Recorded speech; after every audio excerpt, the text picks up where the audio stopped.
Hello everybody, welcome. As you know, the second essence is out, and so is the story.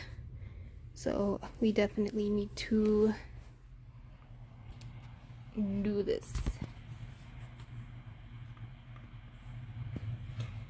So, sorry, I'm on Discord with people and they actually started talking to me and I got distracted. So I had to deafen myself until I'm done with this. But as you can see, I'm in a different room. This is not my normal room. This is actually my other account, mine and Zena's other account. This is our Asia account.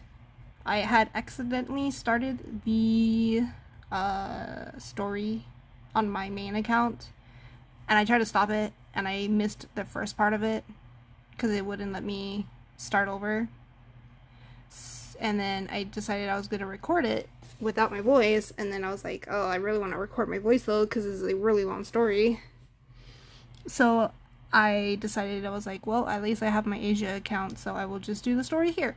So I'm going to do the story to where I left off on my main account, and then once I catch up, I will go back to my main account. So let's get started. We can enter the shop. Oh, there we go. Enter the event. Here we go.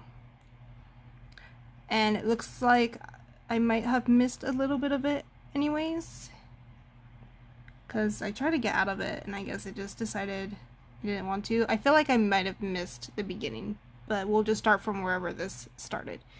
So after I put down the crossword puzzle, the door creaks open as a group of people walks in for the memorial hall, and the solemn looks on their faces make the already cold room grow even colder.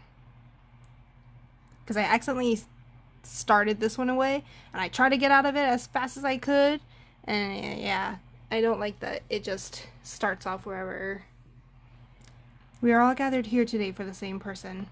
It is to remember our friend, an independent and strong woman, a kind-hearted individual, a great novelist, and a ray of light in the literary world, Ms. Zinaida. This castle still looks the same from the time we met. I remember her telling me that she inherited from her ancestors. But she isn't fond of this castle, so besides the study, the rest of the castle is empty. Now even the study is empty. A young woman walks over to Zinaida's portrait. I had no idea that my reunion with Zinaida would be at her funeral. I used to exchange correspondence with her via letters, and we would exchange our views on novels, but it should be around 2 years since we last wrote to each other.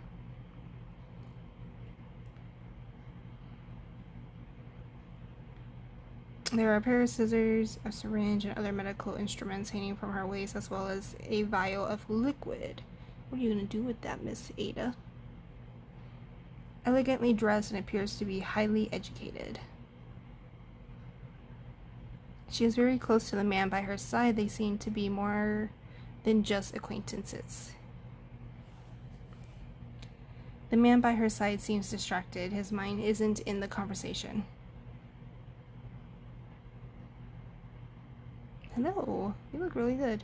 Simple medical instruments like medical scissors and tweezers hang from the waist. That's it. Based on their dressings, it's possible that they are doctors. Duke, I owe you my thanks for informing us. As the director of a children's hospital, I have to manage the entire place, so both my assistant and I would have missed a good friend's funeral if it wasn't for your letter. Aside from being her close friend, Zinaida is also an influential novelist. News of her death was even reported in the papers. How could she not have known that Zinaida passed away? Zinaida never forgot you all. She even wrote some interesting things about the children's hospital in our correspondence. Oh, really? The director of the children's hospital seems unhappy, but it only took a moment for her to remove that slight frown from her face. It's all in the past. She's passed away too, so it's unnecessary to mention unpleasant things. Fine. The invite wasn't of my own accord. It was Zinaida's wish, and I just sent the invitations on her behalf. Slightly unpleasant things? Ma'am, may I ask if something happened between you and Zinaida? She seems wary after I interjected. May I know who you are? Oh, I invited him. Allow me to introduce him to everyone. This is Mr. Inference, a famous detective. Oh, I've heard of you, and if memory serves, you saw the Golden Rose Theater incident, right? Indeed.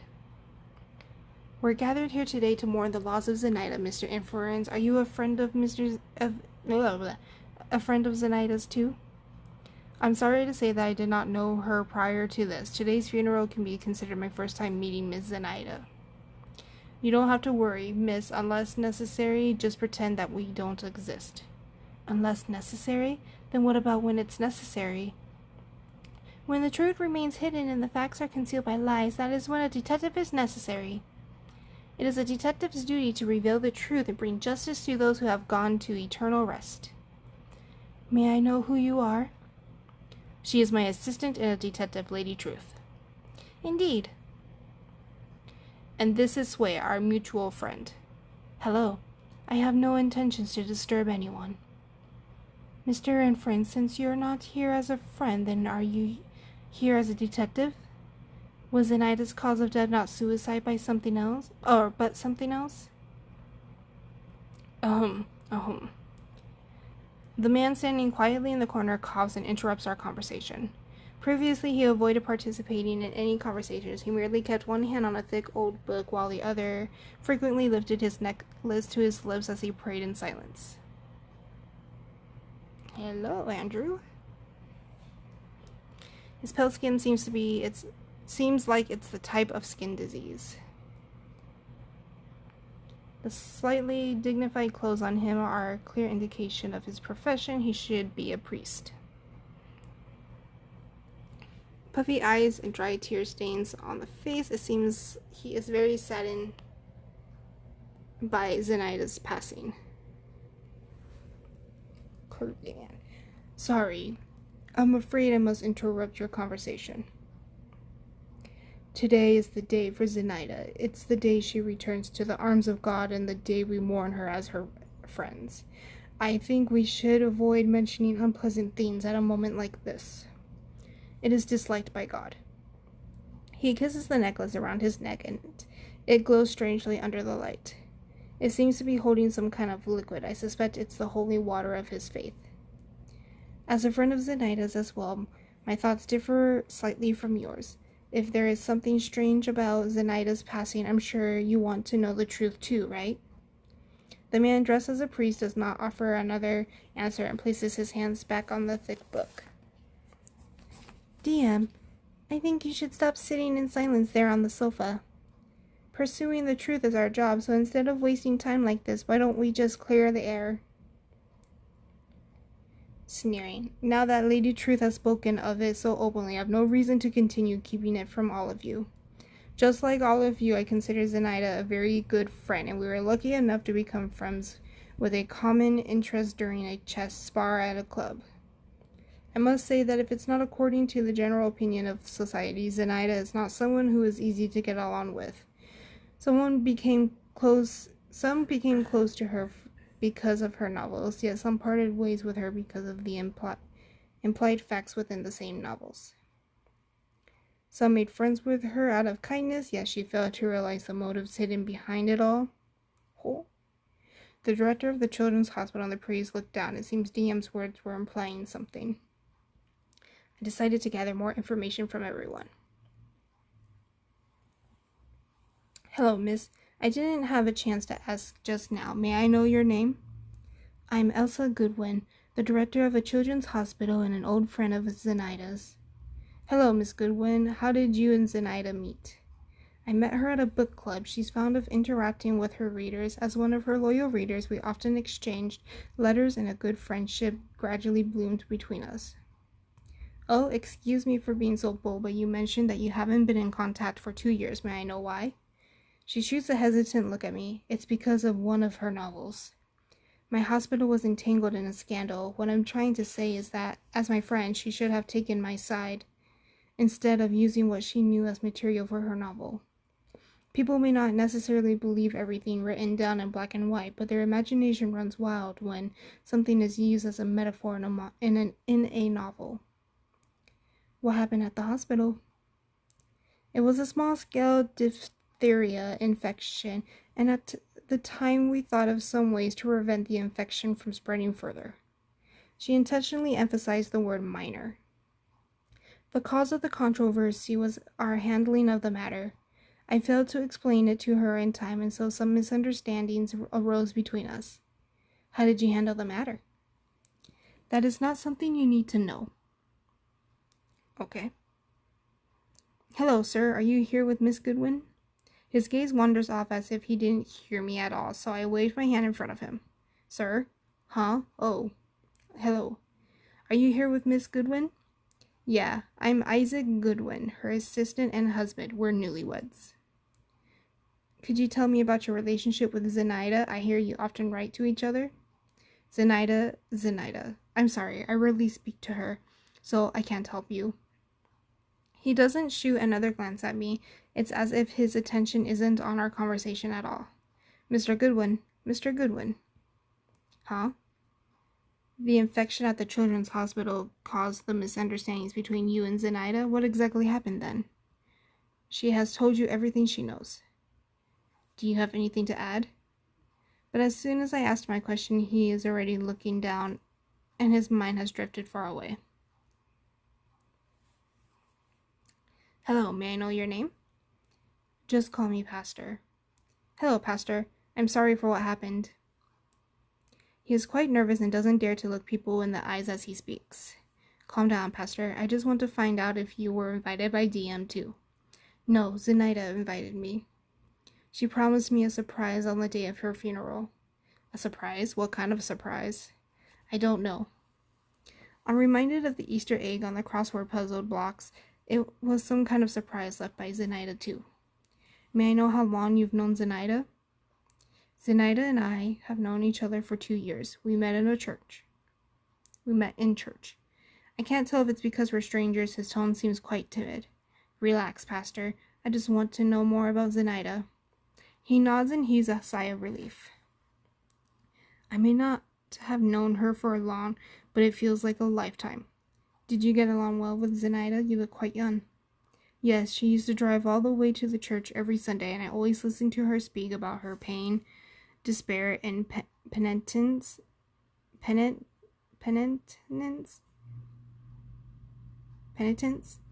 in the confessional. It's my fault that, what? She's shown signs of suicidal thoughts in the past. If I had been able to catch her cries for help, I might have been able to save her. When did she have such thoughts? She stopped coming to the church a while ago. I got worried and went to visit her. She'd already started vaguely expressing some pessimistic thoughts, yet I failed to give her more help.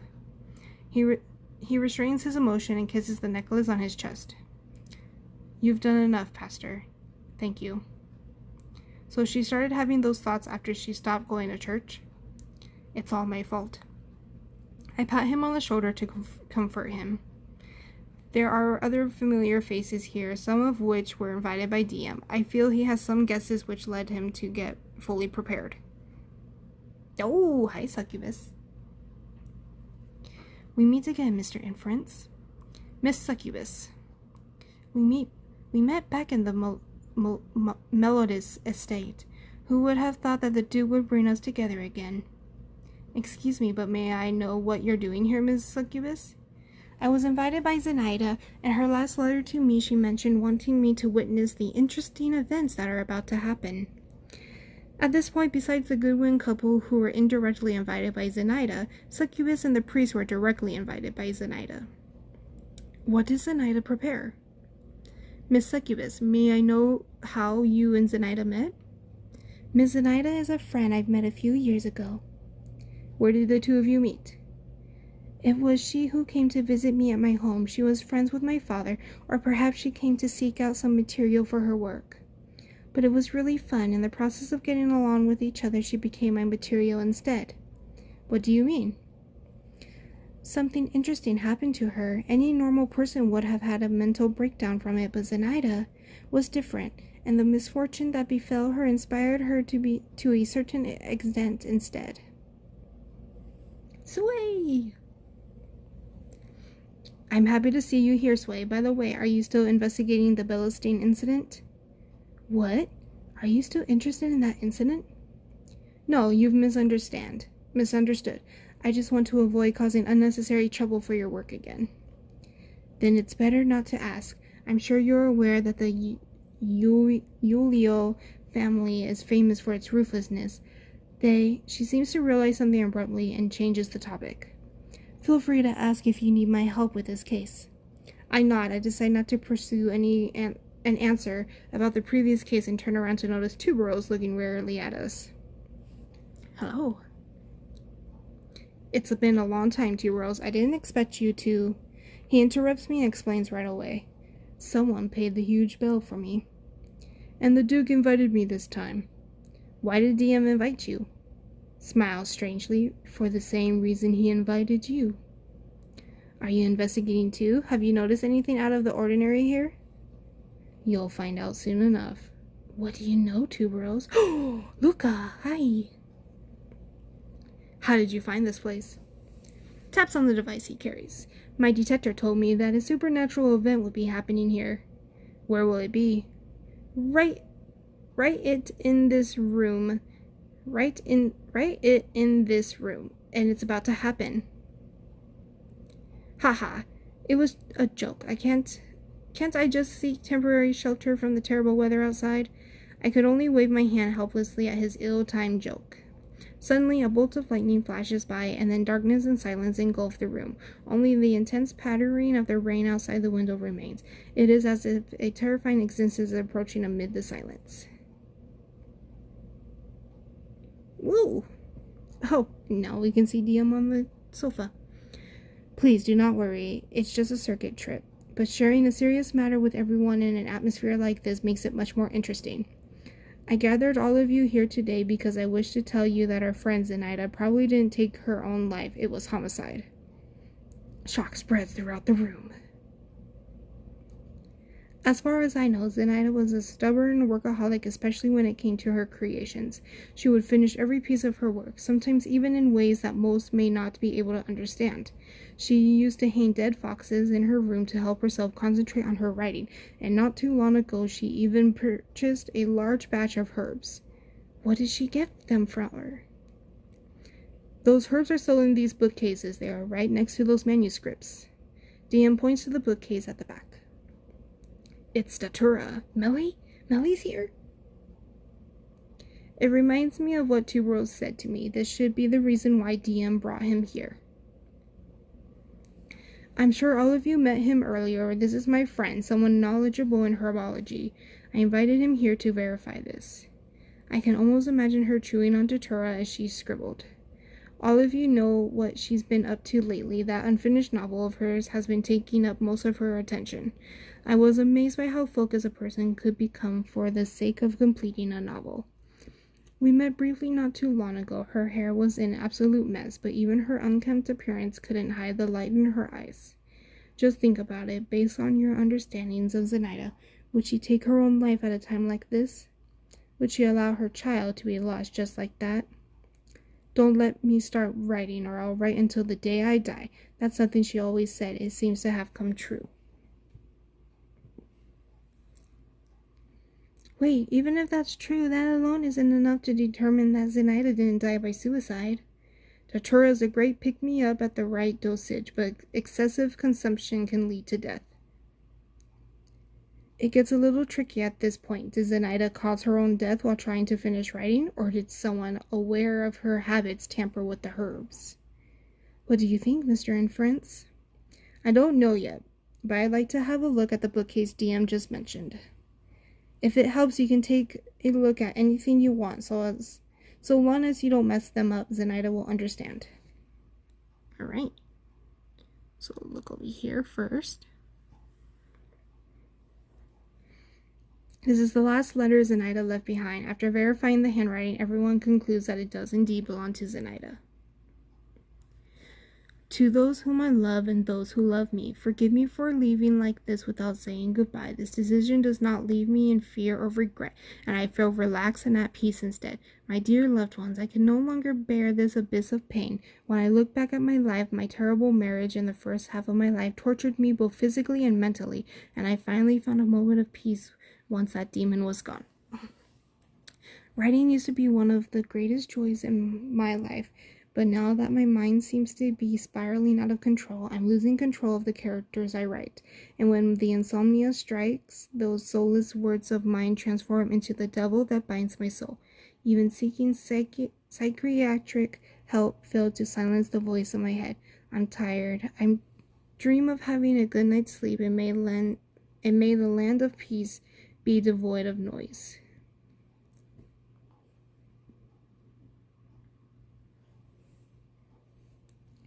A sketchbook in the cabinet that was probably used by an author to record drafts. There is a unique smell in the notebook. Tuberose recognized it as the smell of datura. DM explained that it's a herb used to help with concentration, and as a workaholic, Zinaida had a habit of using herbs to help with her concentration. Interesting.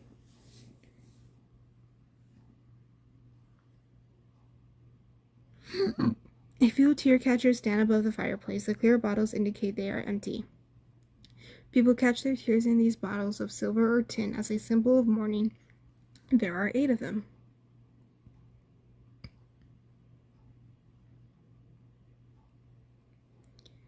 Three unique swords are hanging on the wall.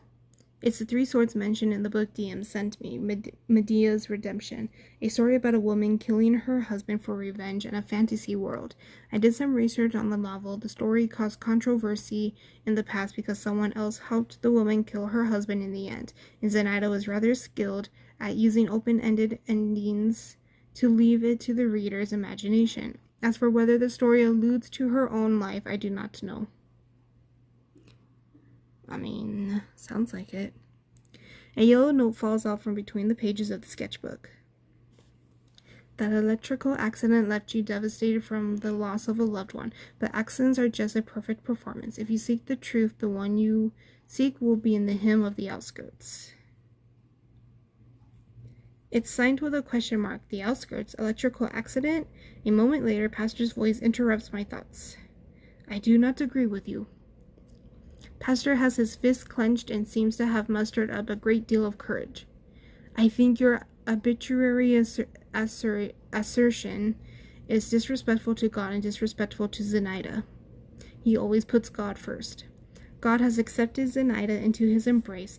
She is now his most holy child, and so the disputes during her life mean nothing to Zinaida now. She has found eternal peace in the embrace of God. I respect your belief, but I think the Duke is correct too. Zinaida was hateful of injustice, and her novels were her revenge. Although she may not say it, her amazing penmanship brings down punishment upon those who are unjust. However, her character is sometimes unpleasant to others. It's because she wrote your hospital scandal into her story, so you held a grudge against her, right? What did you just say? Ooh, angry Emile. Her husband, who has remained silent by her side until now, angrily punches his own palm. Pastor doesn't say another word, but his fist remains clenched. Is he displeased or nervous? Forgive me if I were to evaluate Zinaida while she was still alive. I'd say she isn't someone with an extreme personality, and she is just terribly misunderstood. Her terrible marriage was torture to her. Did all of you notice that part of the letter? She mentioned that before. He looks down and kisses the necklace once more. The cold and humid room is exceptionally silent, and only the pattering of rain outside the window seems to be listening to these secrets. 2 years ago, she came to my church. At first, I thought it was an ordinary confession, but as I got to know her more, I realized that Zinaida had been suffering from domestic violence. When I met her, her husband, a physics scientist, passed away due to an electrical accident during an experiment, but she couldn't escape the memories of the abuse. It seemed like the pain remained even after his departure. God once helped the lost lamb find their way home, and once gave Zinaida resolve. I only hate myself for not continuing to pray for her. DM interrupts Pastor in an impatient tone. Pastor's grip does not loosen at all. I've heard of her husband. He was a failure. You would be flattering him by calling him a scientist. 2 years ago, the police found alcohol at the scene, and a death like that would be quite common for an alcoholic. I've taken a look at the files of that case. Oh, why don't you tell us about it? The truth may be different from what you know. The local police found a type of serial lethal dosage of drugs in his system, which appeared to be some sort of fern. Upon further investigation, however, the police are unable to determine if he consumed it willingly. Let's get back on topic. Zinaida's husband isn't the main character today. So Zinaida's husband may not have died due to a laboratory incident. Laboratory. I'm reminded of the 3 swords on the wall, and I make the inference that the story may be based on the relationship between her and her husband. However, in the story, it wasn't the wife who killed her husband, it was someone else. Haha, he made the inference, because his name is Mr. Inference. Haha. Her husband clearly died due to an accident, yet Zinaida wrote about another person being the killer. Why did she do that? Does it refer to someone in real life too?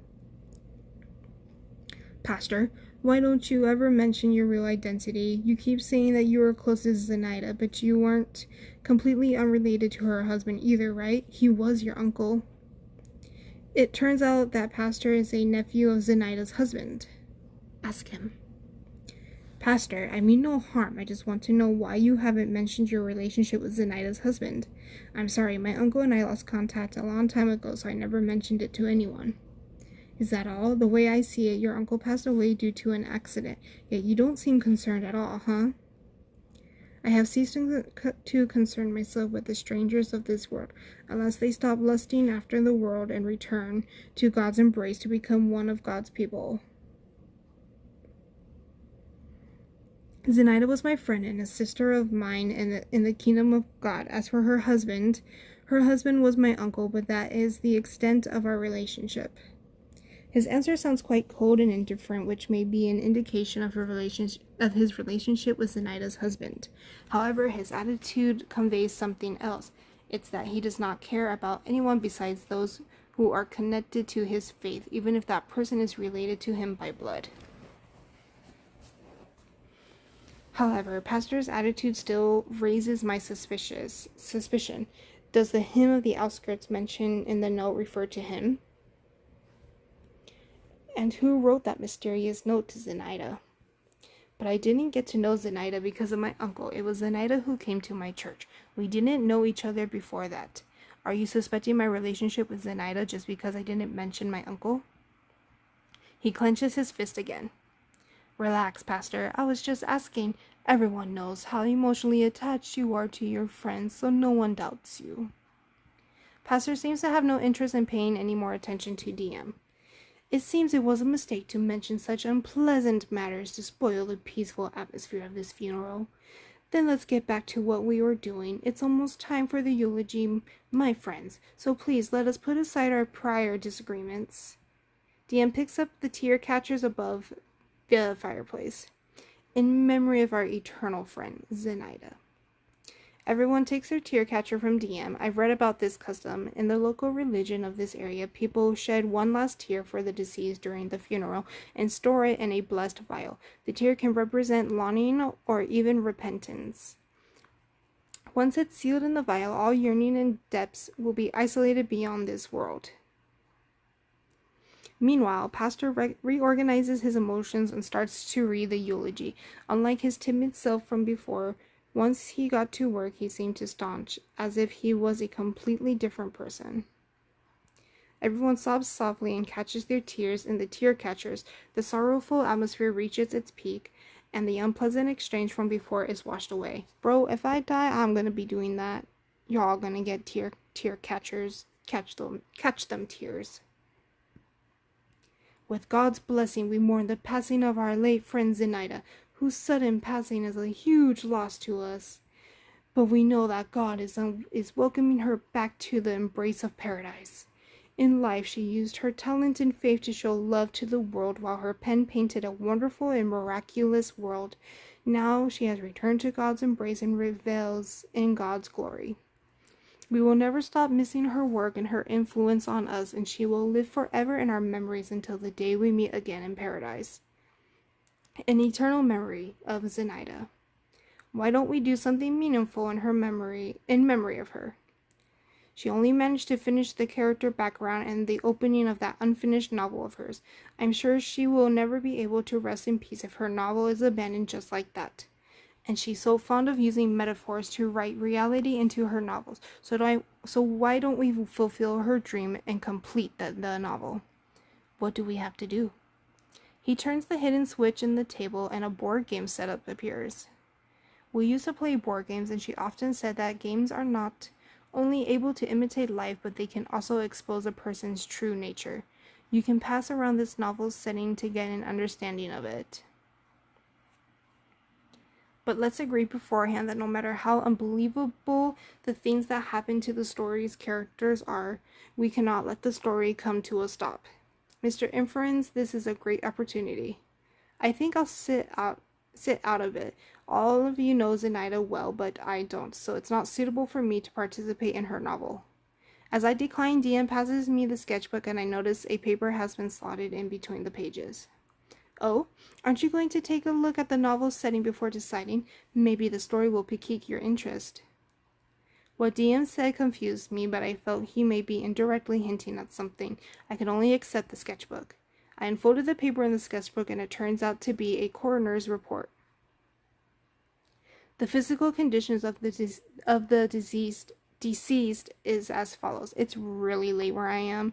I really isn't hoping to record this late, and tiredness is like sweeping over me. Bilateral pupil constriction, pupil diameter of less than 2 mm, and no obvious scarring or signs of fighting. The possibility of death from a drug overdose cannot be ruled out. More tests are required. Report date March 25th. The report data matches with the day of Zinaida's death, so it is probably Zinaida's. Why would DM give me this report? And did he choose to tell me about it in such a tactful manner because he suspects Zinaida's death may be connected to someone here? DM's voice interrupts my thoughts. So, what do you think, Mr. Inference? Does the setting of this novel interest you now? It's quite interesting indeed. I'm curious about your opinion on it. People disguise themselves due to hidden motives and secrets, and a story itself is a form of disguise.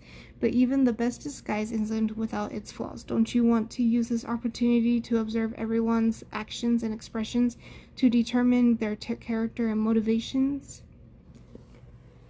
I didn't intend to participate, but after looking through the report, DM's words brought me to realization, so I could only agree.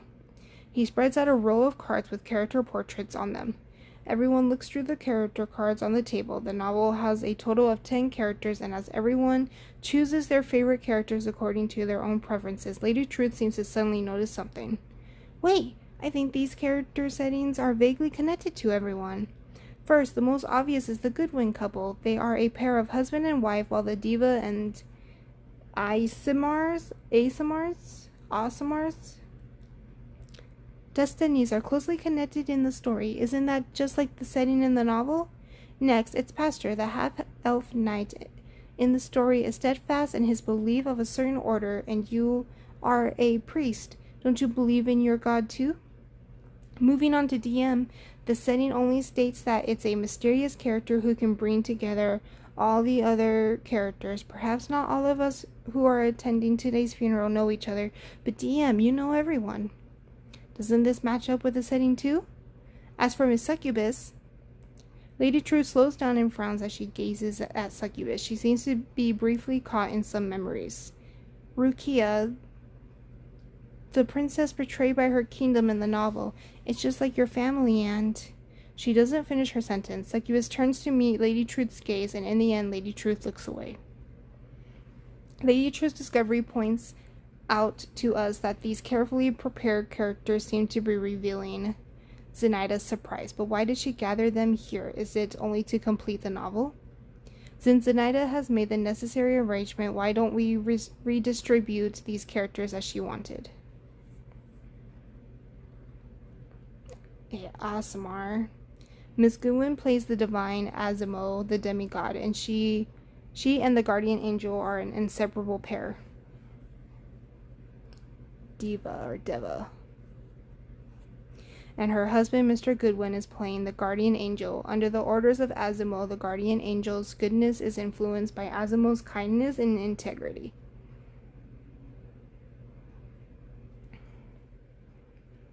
pastor, the priest, is playing the half-elf knight who was ostracized by his family. In order to prove that he has the power of an elf even without a pure elven bloodline, he sets out alone to the destroyed world tree.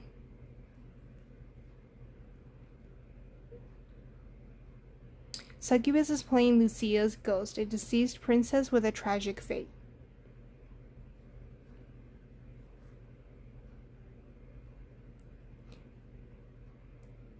DM is the host of this game and will be playing a mysterious character. Now I must trouble everyone else to choose from the remaining characters. This character is rather interesting. I wouldn't mind delving into the mind of a rogue.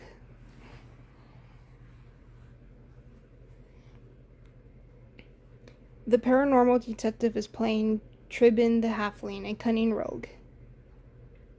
I like this character who seems quite modest.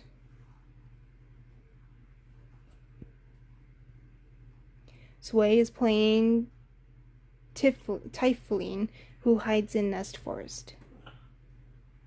He doesn't look like a kind character. Interesting.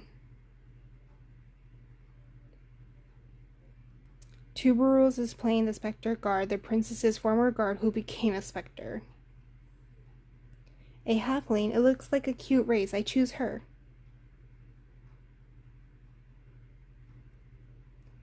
Lady Truth is playing Wester the Halfling, who lives in the once beautiful dust town that's now in a state of ruin after the disaster. Then, only the protagonist remains. Of course, as we should. And I will play an orphan born in Castle Umbra who sets out from home and embarks on an adventure to find the truth. In the story, Runo continent has been destroyed and the disasters of the past has let loose a plague upon the land. The Grand Scholar Alberus ordered me to travel to the temple and seek an oracle for the sake of this world, and so an adventure begins. That's my husband. Every class has its own base stats, and the HP, MP, Strength, Intelligence, and Dexterity values are displayed here. Tap on the details to view class abilities and more. Mr. Inference has selected the Wizard class. Tap to select the Wizard and watch the story through his eyes. Okay. Every adventurer has the freedom to distribute their stats. The available points will be displayed here. Tap. Okay. I think we should do 2 here, and 1 here for intelligence. I feel like we should stay smart, but we also need to make sure that our strength and our dexterity is also, like, on par. Start an adventure. I am Orion from Castle Umbra. Castle Umbra is situated on the glacial spine to the north of the Runo continent. According to the Grand Scholar Alberus, Castle Umbra was where the wisest of the Runo continent gathered long ago. It was like a lighthouse on the highest point of the glacier in the north, illuminating the continent with its light of wisdom. However, after the great battle, the flames of evil engulfed the continent and a plague devastated the people's lives. The once glorious Castle Umbra becomes a deserted castle frozen in ice. Now it's an ancient titan forgotten by time, and while it still stands on glacial spine, it will faithfully protect its former glory and dignity. I was raised by the Grand Scholar Alberus, and I grew up listening to his stories of the continent and the horrific battles. I gradually became a trainee scholar of Castle Umbra, and I think I'll become someone like Alberus soon. Until the day Alberus knocked on my door. Okay, I'm actually going to stop it here because I just realized I passed where I am on my main account. I stopped it when I was choosing the wizard class and picking all of that stuff out. So I'm actually going to stop it here. It's going to cut and then we will continue on. So hold on 1 second. Alright guys, welcome back. I am finally on my main account. Let's get started. You're an adult now, Orion. It's time I let you go. Alberus hands me a pouch of coins. Where must I go, Alberus? Look how cute! Look how cute his little figure is. Do you remember the Temple of Hecate? I once told you about. I've looked up how to pronounce that word, or that name so many times, and I still forget how to do it. The Temple of Hecate. I will look it up, I promise. It is situated to the northwest of Bruno continent. Legend has it that it was built by an elven mage with a gift of prophecy to protect the peace of the continent in the name of Hecate. The elven mage met Hecate. I'm just gonna say Hecate on the three-forked road leading to the underworld, and it was Hecate's torch that guided him to the correct path and saved him from falling into hell. I ordered you to travel to the Temple of Hecate, seek the oracle from the temple built by the elven mage, and bless this continent. I do not know why the Grand Scholar would order me to do this all of a sudden, but before I can even answer him, he lets out a long sigh and locks himself in the study again. Although I grew up in Castle Umbra, and can travel through time between the pages of the books there, I have never truly stepped foot on the continent. I have never touched a tropical Morgan grass or climbed a dragon heart tree. The sun covers the snowy mountain in a hue of gold, and the dazzling light pulls me back from my worried thoughts. I shake the pouch of coins and decide to hit the road. Everything about this journey is uncertain. I rummaged through my backpack, yet failed to find a suitable weapon. Even a dagger would have been nice. I have no choice but to go to the butcher in the backyard sanguine. Maybe I can purchase a sharp blade from him. Look at your arms, boy. I can't believe you've grown so much. I heard the Grand Scholar has assigned you a dangerous task. It's time for you to take on some responsibilities. Sanguine Gwen chops a leg bone in two with ease as he speaks. Sanguine, can I borrow that knife of yours? This knife? This isn't something you can take for free unless you help me with something. Then I'll consider giving it to you. We're gonna help. We're not gonna steal. Bring me a wolf from the backyard. Take care not to damage its hide. Oh. Oh, he poisoned us.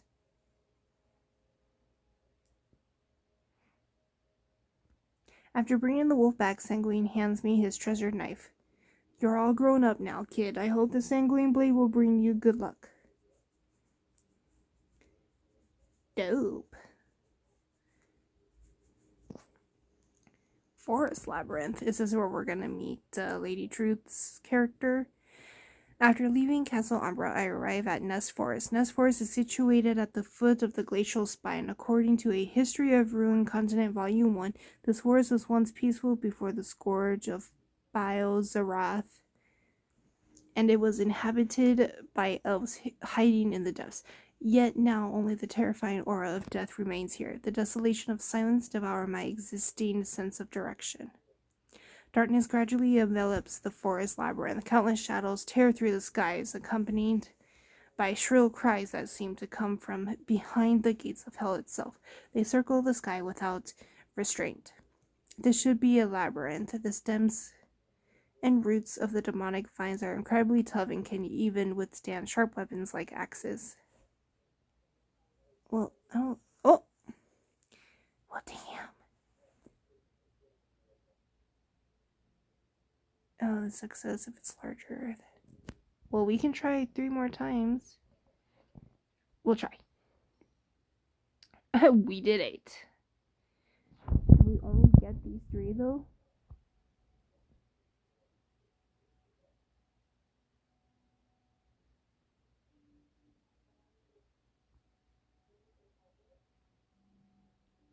I'm just afraid to do it again, and then we're only gonna have the 1. So I don't know if I should really risk it. Let's do it. Why not? Damn, we were so close that time. We'll just continue. I swing the sanguine blade at the coiling vines. Unfortunately, I overlooked the dark rock behind it, and my grip slipped as the blade hit the rock. The blade is blunt now. Faint rays of blue light appear nearby. They come and go like a flickering candle or a ghost Wandering the forest. Aye. There goes my blade. Oh, I see Andrew's, Are those will-o'-the-wisps? According to a history of Runo continent, races, the wisps and elves, are closely related. They are the light that the elves use to guide travelers through the forest and wilderness, and the elves play the role of guardian and creator to the wisps. But there are evil elves who use the wisps to deceive and attack humans. I'm unable to determine if it is friend or foe, and I have no choice but to follow my heart and travel in the flickering wisp's direction with caution. I notice a silhouette not too far away. The figure is lying flat and motionlessly on the ground with demonic vines wrapped around his ankles. Who goes there? Oh, it's so cute. Oh my god. The person rarely raises his sword at me. However, as he struggles, the demonic vines tighten their grip on him. I notice the ears of an elf hidden behind his blonde hair. You're an elf? He does not put down his sword and tightens his grip on its hilt instead. In a display of friendliness, I help him chop off the vines. Thank you. I apologized for it before. Are you from Castle Umbra? How did you know? You're wearing a scholar's braided necklace. I'm Orion from Castle Umbra. Could you tell me if you're an elf?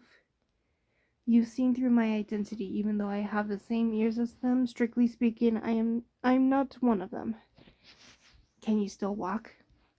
He finally relaxes and nods to me. I have no choice but to support him as we leave this place. I wasn't able to ask earlier, but what is your name? I'm Urin, a knight. I hope you don't mind me asking, but did you say that you aren't an elf? Yes, I'm a half elf. It's funny because I look like an elf to humans, but I look like a human to elves. Hi, Urin. You're my first friend on this continent. Perhaps my kindness loosened his tongue. This is Nest Forest, a sacred land of elves. The ancient guardian dragon created the world tree to protect the elves and bless the continent. Beneath its roofs is the Vergelmer spring, an underground river nourishing the world tree. Hervgner spring? Tree.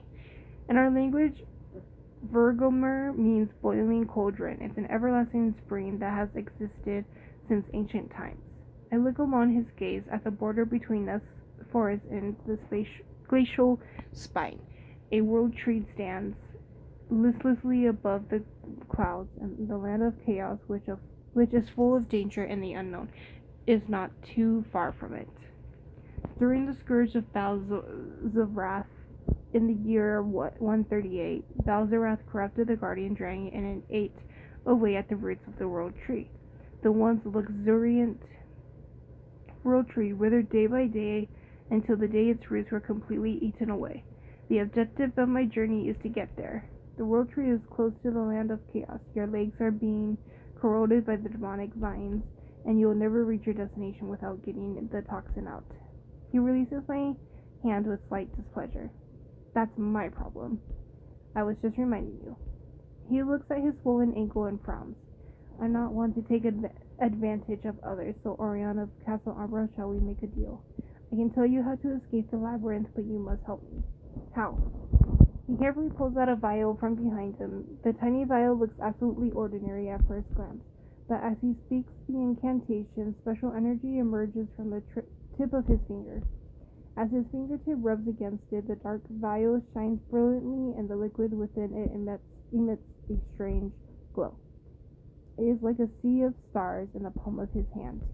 Meanwhile, dark creatures circling the sky are dispersed by the divine light. It's known as the World Tree's blessing. It's from her Vergelmer, spring that runs beneath the World Tree, and it contains the pure energy of the World Tree. It's but an ordinary item in the hands of others, but in my hands it can give strength and new life. So can you bring it to the World Tree for me? I'll agree without making the deal. I feel like we have to make a deal. We can't be taken advantage of. I agree. Urin holds a strange item by his waist and opens up the way ahead. That small artifact of his arouses my curiosity. Do all elves possess such fascinating artifacts?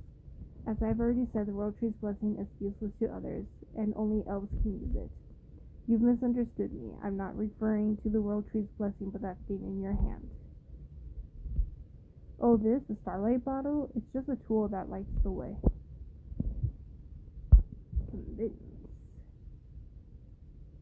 I have to roll a 17. Oh, look at that.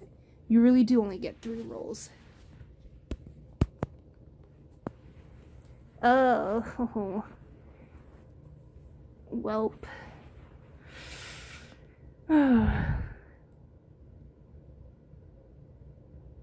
I just feel like I'm gonna roll again and I'm not gonna get it. And then I'm not gonna have any rolls. I'm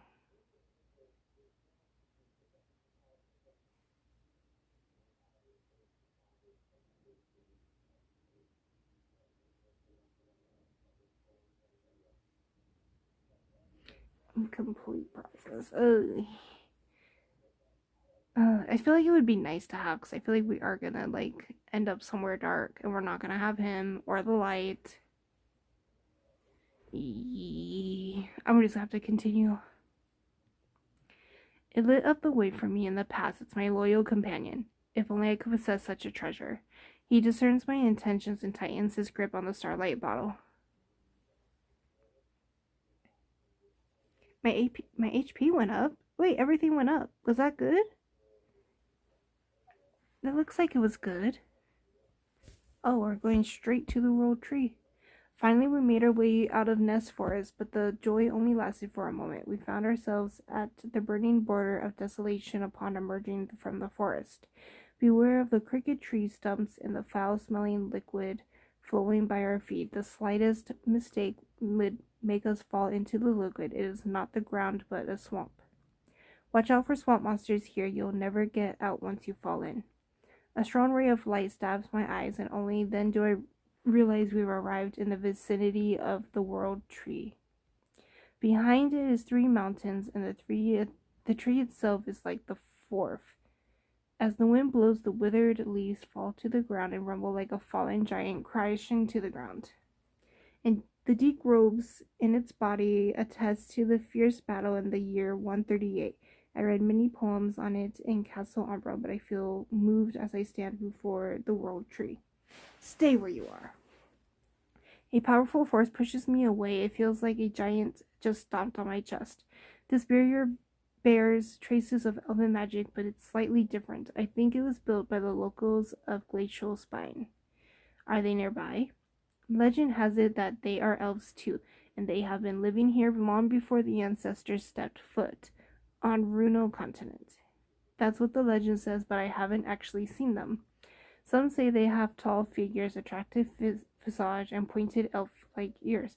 It's also said that they are short as dwarves, but their stout physiques are exceptionally agile.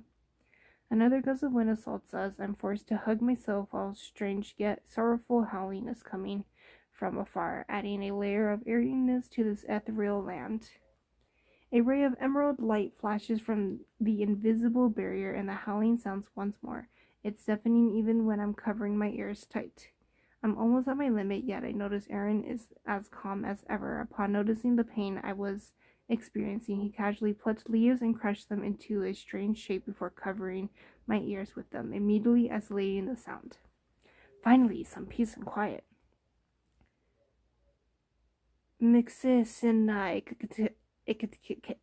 Why do you weep? It ken maleman pon kuith mista. I weep for the withering of the World Tree. Aaron speaks to an invisible person, although I cannot see the person. I can sense the wind brought about by the person's quick footsteps. The person seems to be circling me. Hanan yestava atata menua tulamantane. He is my friend. He helped me get here. Just wait quietly. He's an elf who lives here, and only those who have the blood of elves flowing through them can see him. I told him you're a friend of mine, so he won't harm you. Erin removes the leaves from my ears and casually squeezes them into an even smaller form. Stuff them in your ears. With the tool created by Erin, I finally understand their conversation. Erin closes his eyes and whispers sincerely, I have brought the purest blessing, the Vergamer spring. I implore the world tree to give me strength and help me find my way. Elven traveler, the world tree's strength is insufficient to help you awaken the Vergamer spring you hold. If it's guidance that you seek, return with the reborn blessing and the crystal ball which spoke the prophecy. The remaining leaves shall gather for you, and the world tree will show you the way. Another howl echoes once he finishes, and then the valley falls silent. Meanwhile, Erin looks down dispiritedly. I thought that bringing it across the land to the world tree would be enough to fulfill my wish, but it was all for naught. What does he mean? I only have guesses in the first half, though awakened blessing should be this vial I possess, but I do not know how to awaken its power. The second half is a mystery to me. What is the crystal ball which spoke the prophecy? His eyes gradually dim down as he gazes at the world tree before him. It feels like I can see the torch within his heart being extinguished, so I decide. It seems we have no choice but to head back. You aren't fully recovered yet, so what do you think about looking for some place safe before deciding on our next move? He nods. We decide to return to Nest Forest. As we depart, a gust of wind makes the world tree rumble again. I notice the dejection on Erin's face, and at this moment I realize that this journey is far from being as smooth as I expected, and this is but the first hurdle on this journey of mine. Oh, look at that. Look at this. Ooh, okay. So let's look at the sketchbook. Character notes. So we got some of this already. A trainee scholar of Castle Umbra set off on an adventure alone after receiving a test from the Grand Scholar, Aubrus. His task is to travel to the Temple of Hecate and seek an oracle to bless Runo continent. Erin, the half-elf knight, set out alone to seek answers from the world tree to prove that he is as extraordinary as an elf even without a pure elven blood. Oh, we got a lot of people. Yes, give me the skin. I don't care that's a B tier. Give it to me. Oh, we got an emote on Mohawk. Got some scopes. And we got dish stain. Which I don't need. I just want that. Oh, we got a bunch of stuff. Story ending. Key plot. Hopefully, I'm hoping that if anything, we can go back. You know, I want to be able to go back and do like everything that we can. 7/19. I think that's next week, isn't it? Yeah, that's next week. Ah, we have to wait. Why is that glowing red? Oh, look at that. Let's do this one. Oh, cool. That was the one I wanted. Frenzy Rhapsody, available August 4th, 2022. Oh, Antiquarian. Through the quiet forest, the creatures quietly await. Surprises await on the way, so focus on the road ahead.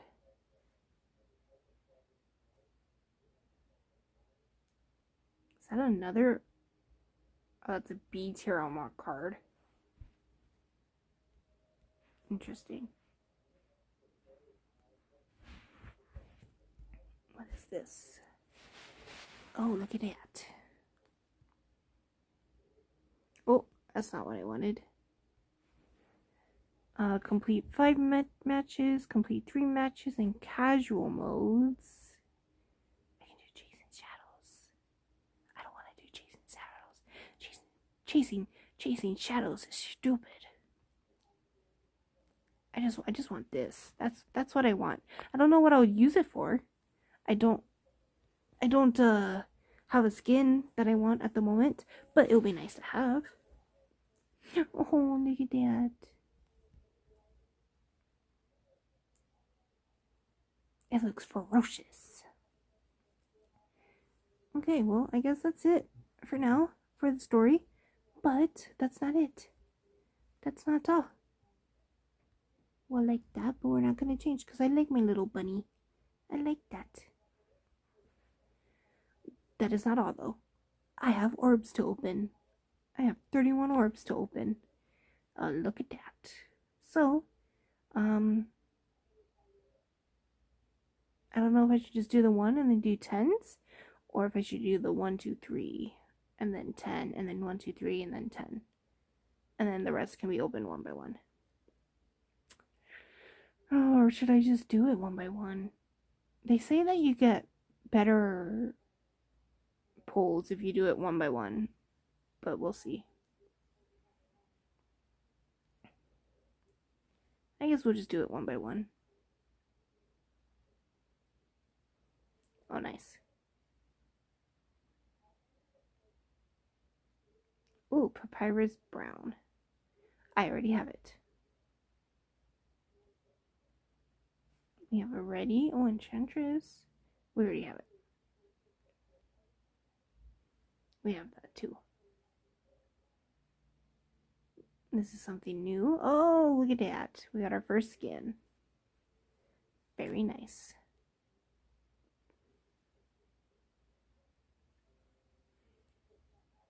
I doubt we're going to get anything new right away. Or, I mean, like, we're not going to get in gold super quickly. Because I don't have that kind of luck. It's probably going to take me until 60. Like how it always does.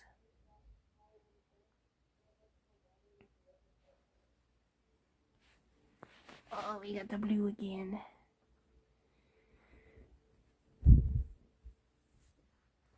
Oh, we got a Cowboys news. Oh, we already have that. Hey, but give me all those frags. Please and thank you. Dream Witch Salute, I have that as well. I only have you already. I don't know if I have you. Oh, I do. Acrobat. Acrobat again. Yeah, I think we're gonna have to go to 60. Hey, another skin. I actually really like this because it's not too far from Sway. It keeps the purple, which is what I really like. Tyrian purple.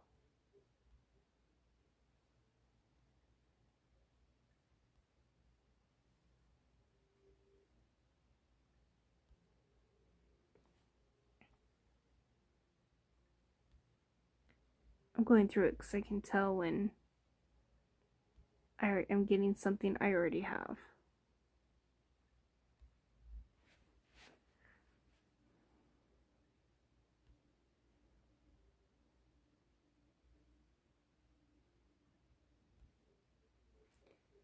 I guess I'm not gonna get lucky.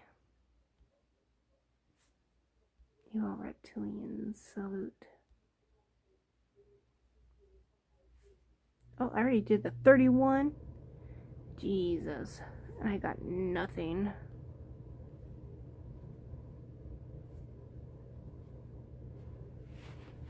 Hey, we got Lucas.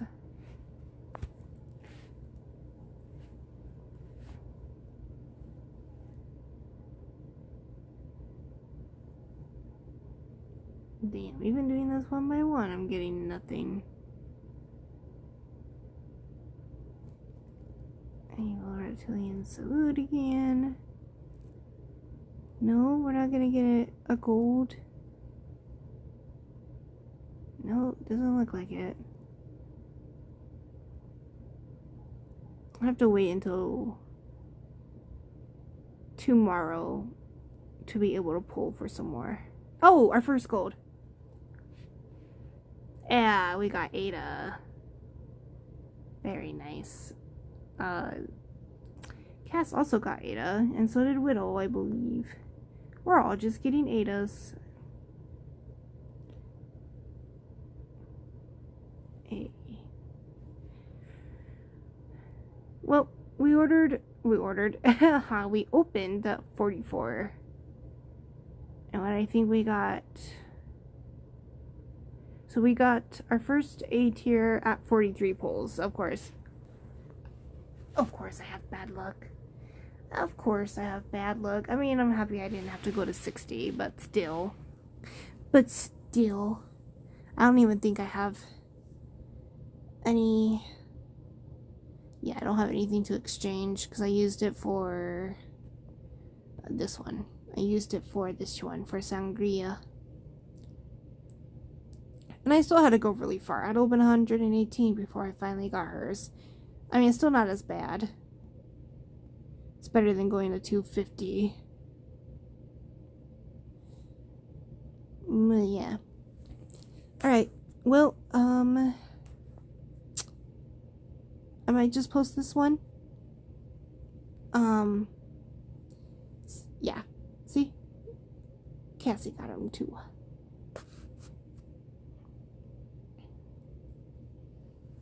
I got a few new things, mostly just costumes. Let me go through these real quick.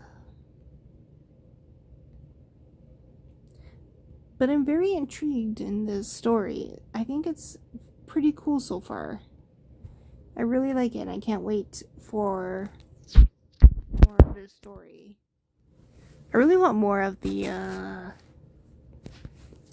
I want to learn more about Frederick them and stuff.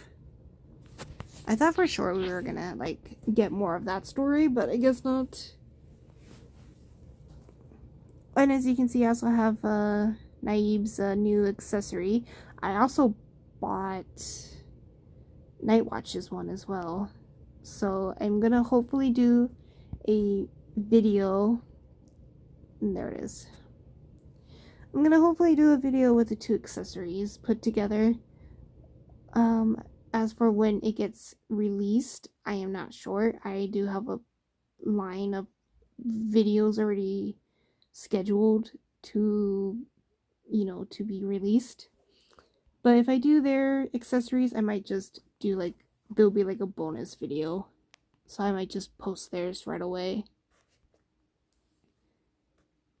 But I'm excited. It looks really good on B-Duck. It looks so good on B-Duck. I really like this accessory.